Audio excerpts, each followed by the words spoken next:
बिस्मिल्लाहिर्रहमानिर्रहीम। अस्सलामुअलैकुम एवरीवन।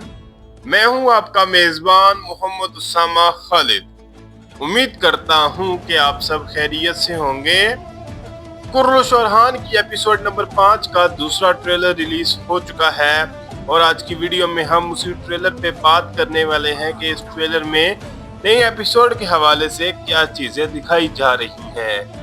और उससे पहले मैं एक वाक़े के बारे में बात करना चाहूँगा जो कि हमें लास्ट एपिसोड में दिखाया गया। वो था खलील के बारे में और वहाँ पर दिखाया गया कि उनका बेटा जब छोटी उम्र का था तो तब बाज़ंतीनी एक कमांडर जो है वो उनके बेटे को लेकर चला गया था।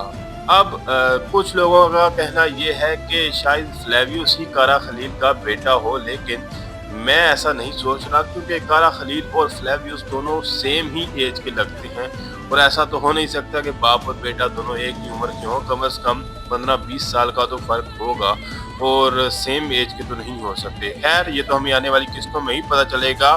बढ़ते हैं फिल वक्त के लिए ट्रेलर की जानिब और देखते हैं कि इसमें आने वाली किस्त के हवाले से क्या चीजें दिखाई जा रही हैं। Ey Oğuz, bundan böyle trailer के पहले ही सीन में हम यार हिसार किला देख सकते हैं जिस पर लास्ट एपिसोड में मंगोलों ने कब्जा कर लिया था, लेकिन यहाँ पर हम उस्मानी सिपाहियों को देख सकते हैं जो कि किला फतह करने के लिए एक दफा फिर पहुँच चुके हैं। और यहाँ पर उस्मान बे का डायलॉग सुनाई दे रहा है जो कि अपने बेटे से मुखातिब हैं और ये कह रहे हैं कि आज के बाद, तो देखते हैं कि वो आगे क्या बात बोलेंगे। kızgınlık bize, onarmak sana. यहाँ पर ओस्मान बे अपनी बात को मुकम्मल करते हुए ये कह रहे हैं कि आज के बाद गुस्सा करना या गुस्से में होना हमारा काम है, जबकि उस गुस्से की वजह से जो मामलात खराब हुए हैं उनको ठीक करना आपका काम है। यानी कि अगर कोई भी इस कौम में से अपने जज्बातीपन की वजह से कोई अमल करता है तो उसको ठीक करना अब आपका काम है। Eksiklik bize, bütünlemek sana. यहाँ पर ओस्मान बे और ओरहान बे को हम सोगोत में देख सकते हैं और जैसा कि आप जानते हैं कि आने वाली किस्त में ओस्मान बे ओरहान बे को अपना वारिस बनाकर जाने वाले हैं या अपना वारिस बनाने का ऐलान करने वाले हैं। तो हो सकता है उसके बाद वो सोगोत भी जाएं और इस सीन में ओस्मान बे का डायलॉग भी सुनाई दे रहा है और वो ये बात बोल रहे हैं कि आज के बाद जो भी कमी है वो हम में है और उसको पूरा करना आपका काम है। Parçalamak bize, toparlamak sanadır.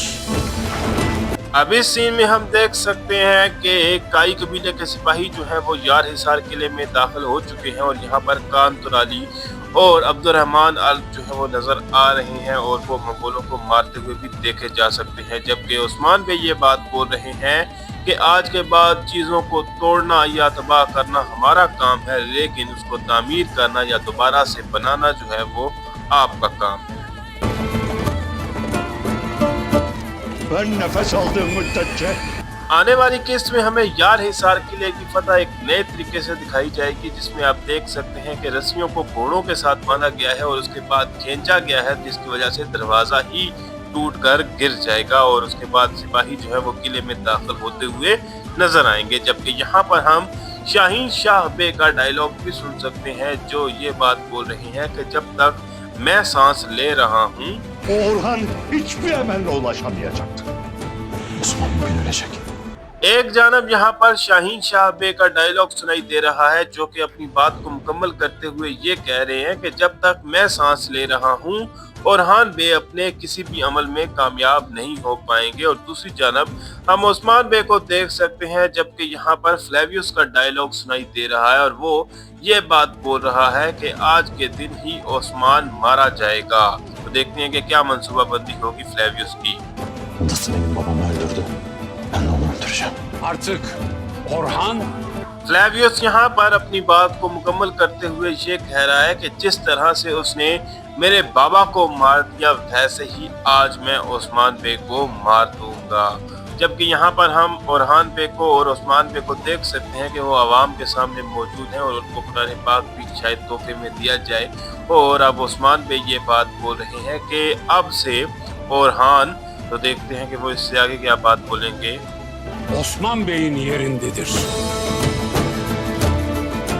इस सीन में हम ओरहान बे को देख सकते हैं जो कि काई जो झंडा है उसको चूमते हुए नजर आ रहे हैं और ओस्मान बे अपनी बात को मुकम्मल करते हुए ये कह रहे हैं कि अब से ओरहान या फिर ओरहान बे जो है वो ओस्मान बे की जगह पर है, यानी कि मेरी जगह पर है। और उसके बाद हम सोगोत में देख सकते हैं जिसमें शायद ओरहान बे के लिए कुछ तकरीब भी रखी जाए। Eğer sözümden çıkarsam gök girsin, kara toprak kızıl kanıma bulansın. यहाँ पर हम ओरहान बे का डायलॉग सुन सकते हैं और वो ये बात बोल रहे हैं कि अगर मैं अपने वादे से पीछे हट जाता हूँ या अपने वादे से मुकर जाता हूँ तो मेरी तलवार जो है वो मेरे जिस्म में खुश्क दाखिल हो और खून से लथपथ हो जाए या खून से लथपथ होकर बाहर निकले। जबकि यहाँ पर हम फ्लैबियोस को देख सकते हैं जो कि ओस्मान बे का निशाना बनाए हुए है। İznik halkı, kim benim yurduma gelirse canına malına dokunulmayacaktır. अब ये बहुत ही शानदार सीन होगा आने वाली किस्त में जब ओरहान पे इज़्निक किले में जाएंगे और यहाँ पर ओरहान पे इज़्निक किले में ही मौजूद हैं और वो ये बात बोल रहे हैं कि ऐ इज़्निक की आवाम, जो कोई भी मेरे पास आ जाएगा या मेरे साथ चलेगा उसकी जान और माल को नुकसान नहीं पहुंचाया जाएगा। यानी कि मैंने पहले भी आपसे कहा था कि पुरसा के बाद भी ओरहान पे रुकेंगे नहीं बल्कि इज़्निक और इज़्मित को भी फतह करेंगे। Kim ki onun yanında yer alırsa kaybedenlerden olacaktır.